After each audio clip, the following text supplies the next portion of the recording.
I believe I was in my early teenage years when the following conversation occurred with my father.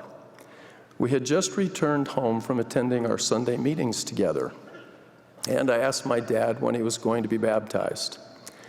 He smiled and said, "David, you are the one always asking me about being baptized.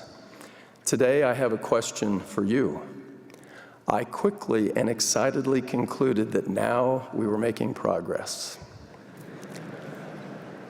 My dad continued, "Dave, your church teaches that the priesthood was taken from the earth anciently and has been restored by heavenly messengers to the prophet Joseph Smith, right?" I replied that his statement was correct.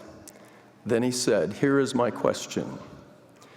Each week in priesthood meeting, I listen to the bishop and the other priesthood leaders remind, beg, and plead with the men to do their home teaching and to perform their priesthood duties. If your church truly has the restored priesthood of God, why are so many of the men in your church no different about doing their religious duty than the men in my church?" My young mind immediately went completely blank. I had no adequate answer for my dad.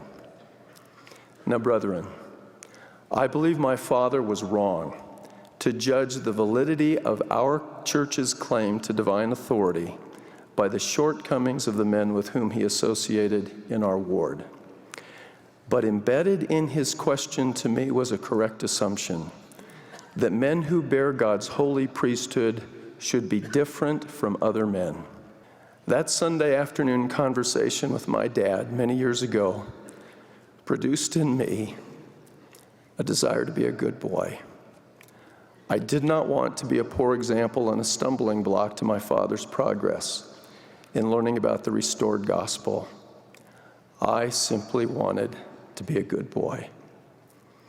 And brethren, the Lord needs all of us as bearers of his authority to be honorable, virtuous, and good boys at all times and in all places.